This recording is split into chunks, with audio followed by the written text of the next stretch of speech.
அழகா பாடுறீங்களே. உயர் மலையோ சமவெளியோ இரண்டிலும் எந்த நிலையிலும்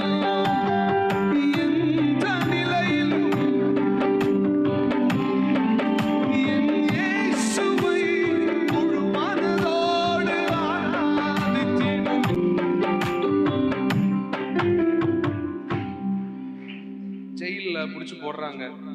முதல் நாள் ராத்திரி ஜெயிலுக்கு போறேன். கொசுக்கடி மூட்டைக்கடி, ஐயோ எவனும் போக கூடாது. உள்ளேயே டாய்லெட் வர இருக்கும். எனக்கு டாய்லெட்டை பார்த்தாலே தூக்கம் வராது. அதுக்கு பக்கத்துல தலை வச்சு படுக்கணும். மறுநாள் காலில் எந்திக்கிறேன். எல்லாரும் போய் மண்ணுல கையை கட்டி உட்காரணும். அடோடா போய் உட்கார்ந்துட்டேன். பாஸ்டர் உட்கார்ந்துருக்கிறேன். bless you bless you yeah bless you உட்கார்ந்துருக்கிறேன். ஒவ்வொரு கைதியா எண்ணுவாங்க. நான் அப்பதான் யோசிச்சேன், பவுல அரெஸ்ட் பண்ணாங்க, இயேசு அரெஸ்ட் பண்ணாங்க, அது பண்ணாங்க. எண்ணிக்கிட்டே இருக்கும்போது எல்லாரும் குளிச்சுட்டு வா, 15 நிமிஷத்துல வா, சாப்பிட வான்றாங்க. காலையிலே சோறு போடுவாங்க இந்த அரசாங்க இதுல, ரேஷன் அரிசியில. நம்ம ஸ்விக்கியில ஆர்டர் பண்ணி சாப்பிடுற. சரி நீ சாப்பிட்டுருவோம். அந்த வரிசையில உட்கார்ந்துருக்கேன் பாஸ்டர். என் காதுல ஒரு சத்தம் கேக்குது. நான் எந்த நிலை என்றாலும் என்னை விட்டு போகாமல் நிற்பதெல்லாம் அழகு. நான் என்ன யோசிச்சேன், பிரம்மை போல நம்ம ரொம்ப கலங்குனதுனால ஆண்டவர் அதை ஞாபகப்படுத்துறாரு போல. விட்டு கொடுக்காத பேரழகு பாட்டு ஓடுது. உயர்மலையோ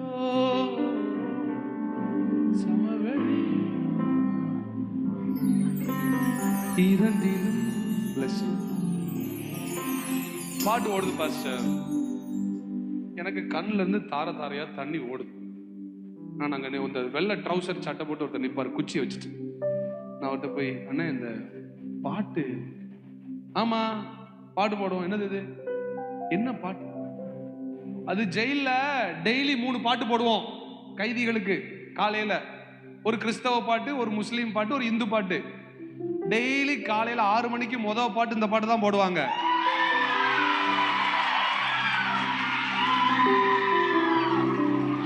நான் சொன்னேன், அது எழுதுனதே நான். எந்த நிலை என்றாலும் நிற்பதெல்லாம் சென்ட்ரல் பிரிசன்ல நம்ம பாட்டுதான் ஓடுது. நம்மை அழைத்தவர் உண்மை உள்ளவர், விட்டு கொடுக்காத பேரழகு உயர் சமவெளியோ இரண்டிலும்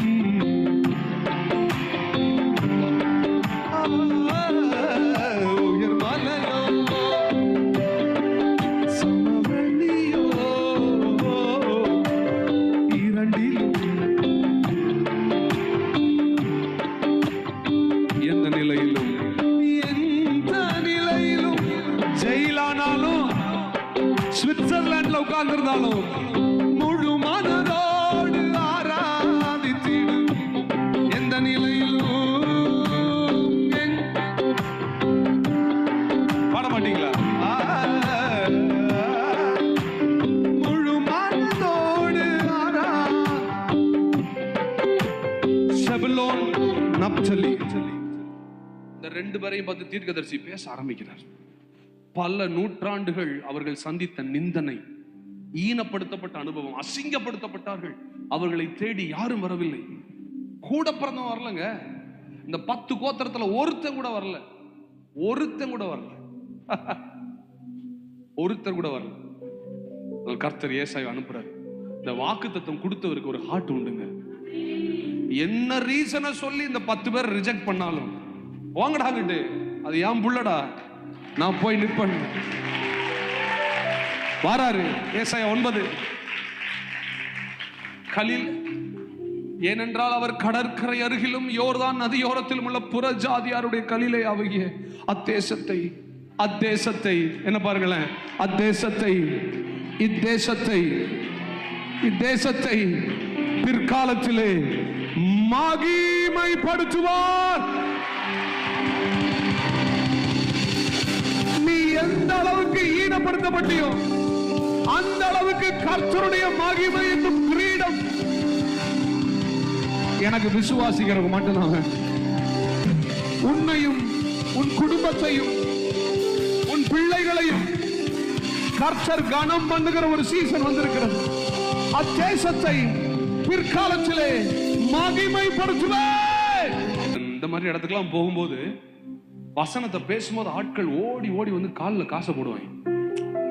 ஏன்னா காணியாட்சிகளை விற்று அப்போஸ்தலர்களுடைய என்னன்னா அவன் வந்து கனம் பண்ணுவான். I honor this. இன்னும் சில நாடுகளுக்கெல்லாம் போகும்போது அவன் இந்த விலை உயர்ந்த இந்த ஜாக்கெட்ஸ்லாம் விட்டுருப்பானுங்க, வந்து கலத்தி காலில் போடுவானுங்க. That was to respect, that was to honor the word.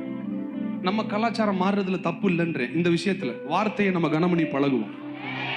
சபையில வாயை மூடிட்டே உட்கார்ந்ததுனால தான் வீட்டில் பிசாசு பேசிக்கிட்டு இருக்கான். நீங்க வாயை திறந்து பேசுங்க.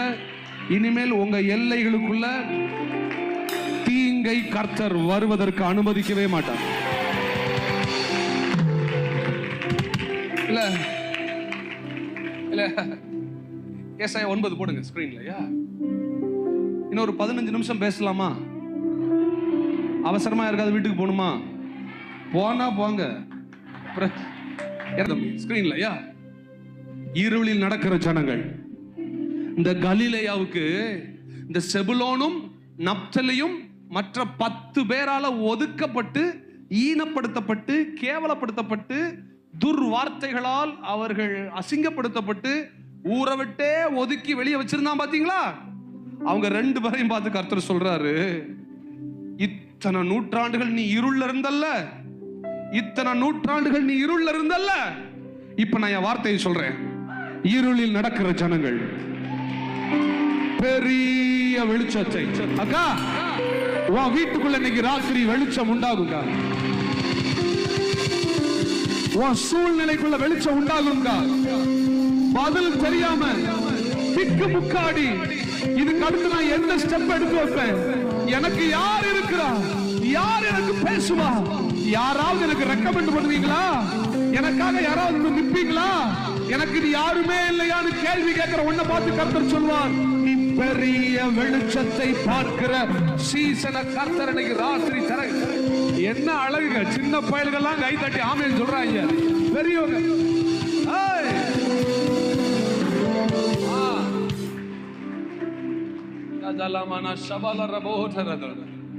இருளில் நடக்கிற ஜனங்கள் பெரிய வெளிச்சத்தை கண்டார்கள். மரண இருளின் தேசத்தில் குடி இருக்கிறவர்களின் மேல், மரண இருளின் தேசத்தில் குடி இருக்கிறவர்களின் மேல் வெளிச்சம், தமிழ்நாட்டின் மேல், இந்திய தேசத்தின் மேல், உங்கள் மேல், என் மேல் வெளிச்சம்.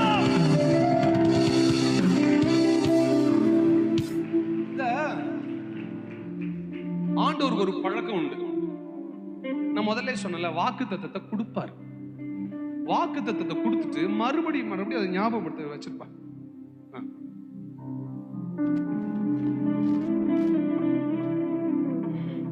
அங்க வகையில் என்ன வகையில என்ன வாக்கு தத்தத்தை கொடுப்பார். கொடுத்துட்டு அதை ஞாபகப்படுத்துவார். நான் என்ன சொன்னேன், அப்பப்ப பேசினாருன்னா நடக்கும், அடிக்கடி பேசினாருன்னா நடக்கிறது. அப்பப்ப பேசினார், ஒவ்வொருத்தர் மூலமா அப்பப்ப பேசினார். இப்ப ஏசாயா மூலமா சொல்லிட்டாரு, கலிலேயா இனிமேல் நீ இருள் அடைந்திருப்பதில்லை, உனக்கு வெளிச்சத்தை அனுப்புகிறேன். ஆண்டவருக்கு ஒரு பழக்கம் உண்டுங்க, சொல்லுவாரு, அதை செய்வதற்காக சில மனிதர்களோட பேசுவாரு. அந்த மனிதர்கள் அதை செய்யலன்னா அவரே வந்து செய்வார்.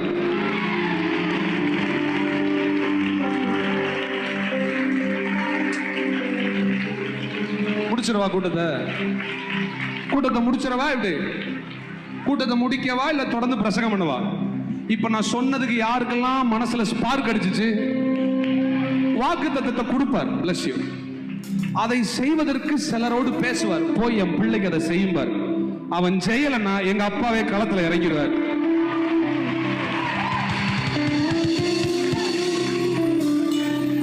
ஆன்லைன்ல வாட்ச் பண்றவள பார்த்து எந்த நாட்டுல இருந்து வாட்ச் பண்ண, நீ என்னைய குறை சொல்றவனா இருந்தாலும் பரவாயில்லடா, கர்த்தர் ஓமலை வாக்குத்தத்தத்தை வச்சிருக்கிறார்.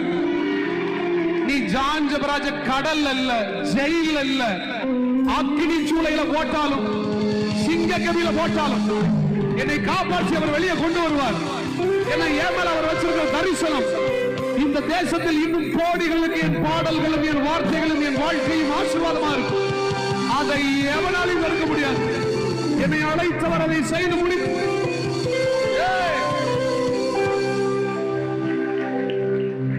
சொன்னாரு. ஏசாயா மூலமா சொன்னாரு. எல்லா 10 கோத்திரங்களோட பேசுறாரு. ஏய் போதும்டா, நப்தலியும் செபுலோனையும் காயப்படுத்தாதீங்கடா, போய் நில்லுங்கடா, கூட நில்லுங்கடா, கூட நின்று அவனை பலப்படுத்துங்கடா, போங்கடா, பக்கத்துல போய் நில்லுங்கடான்ற. உனக்கு கேட்கவே இல்லை பாஸ்டர். ஏசாயா பேசுறதுக்கு அப்புறம் கேட்கல. ஏசாயா தான் பெரிய தீர்க்கதரிசி, அவர் சொல்லியே கேட்கல. அப்ப என்ன பண்ணுவாரு? அவனை விட பெரியவர் வருவாரு. சாலமோனிலும் பெரியவர், தேவாலயத்திலும் பெரியவர், நியாய பிரமாணத்திலும் பெரியவர், வாக்கு சட்டங்களிலும் பெரியவர், எனக்கு பிரசங்கத்தை நிறுத்தவே தோணல pastor. The river of anointing is overflowing. புரியுதா? அந்த பில்லருக்கு பின்னால வாயை கம்பெனி வச்சிருக்க கூடாது, கையை தட்டி ஆங்கிய பாஸ்டர் பேசுறாரு பாருங்க, சிஸ்டர்ஸ் பேசுறாங்க. வாசனை வரும்போது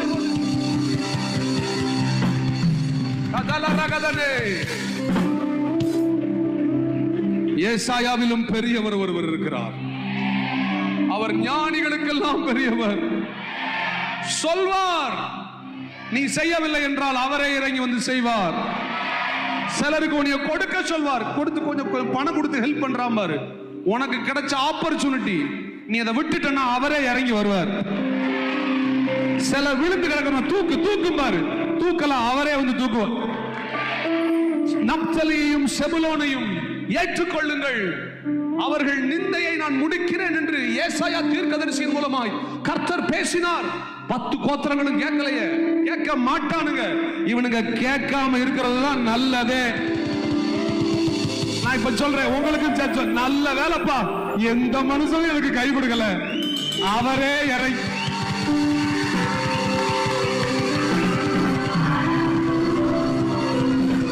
இப்ப நீ கை தட்டுறீங்கல்ல, சொல்லி கை தட்டு, நல்ல வேலை, அவனுங்களால நான் பெரிய ஆள் ஆகல, நல்ல வேலை, அவனுக்கு எனக்கு சோறு போடல, நல்ல வேலை, அவங்க என்னைய ப்ரமோட் பண்ணல, நல்ல வேலை, அவங்க ஸ்டேஜ் எனக்கு தரல, எனக்கு கர்த்தர் திறக்கிறார்.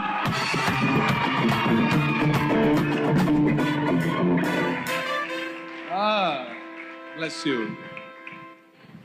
சொன்னாரு. 10 கோத்திரமும் மந்தமா இருந்தான். மனிதர்கள் ஒரு பழக்கம் உண்டு, மற்றவர்களை காயப்படுத்தி அதில் சந்தோஷப்படுவார்கள். தேவன் எப்படி தெரியுமா? அவர் காயங்களை கட்டுகிறார். ஏசாயா தீர்க்கதரிசி சொல்றான், செபுலோன் நாட்டையும் நப்தலி நாட்டையும், இடுக்கமா ஈனப்படுத்தப்பட்ட இந்த தேசத்தை, கலிலேயாவை அவர் பிற்காலத்திலே மகிமைப்படுத்துவார். அது முந்தி இருண்டிருப்பதை போல இனி இருண்டிருப்பதில்லை. ஜனங்கள் பெரிய வெளிச்சத்தை